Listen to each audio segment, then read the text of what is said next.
देखिए, सबसे पहली बात, राहुल गांधी अगर इतने पढ़े लिखे होते या जानकार होते या बाप दादाओं से सीखे होते तो आज देश में कई बड़े पद पर बैठे होते। सर इतना पढ़े लिखे हैं कि उनको ये नहीं पता एसआईआर चुनाव आयोग करवाता है। ठीक है, एसआईआर का मतलब होता क्या उनको ये नहीं पता, बस नकली पीपीटी किट लेकर कुछ भी लेकर बैठ जाते हैं और नकली प्रेस कॉन्फ्रेंस करके देश की जनता को ये धूमिल करने की कोशिश करते हैं कि देश के लोकतंत्र में खोट है।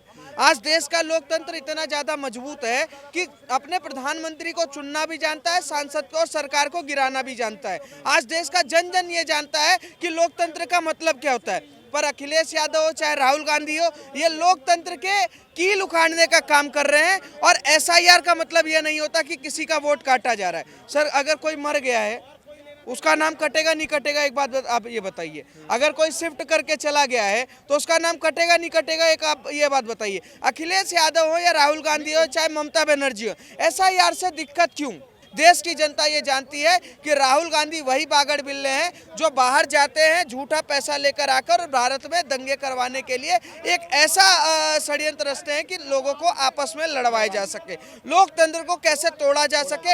यही काम राहुल गांधी कर रहे हैं और यही काम इंडिया गठबंधन के लोग कर रहे हैं। ये कहते थे कि बिहार में फर्जी वोट काटे गए एसआईआर के दम पे, हम चुनाव हार गए। इलेक्शन कमीशन में जाइए, आप सवाल करिए।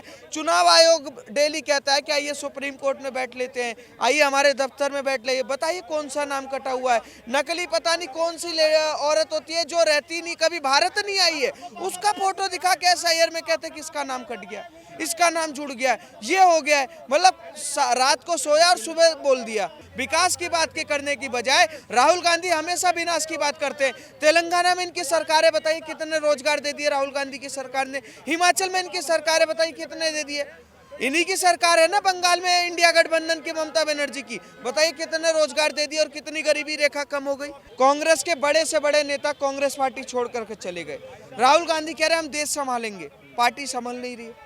डेली बड़े बड़े नेता इस्तीफा देकर चले जा रहे हैं। ऐसी पार्टी का वो हो गया है कि 70-75 साल के खड़े ढंग से खड़े नहीं हो पा रहे। जब तक इस देश के टुकड़े टुकड़े नहीं करवा देते राहुल गांधी, तब तक वो इस देश में जातिवाद का कार्ड खेलेंगे, इलेक्शन कमीशन पे सवाल उठाएंगे। इस देश की संस्था हो चाहे सीबीआई हो चाहे ईडी हो चाहे कोई हो, राहुल गांधी को हर किसी से दिक्कत है क्योंकि राहुल गांधी को सत्ता चाहिए।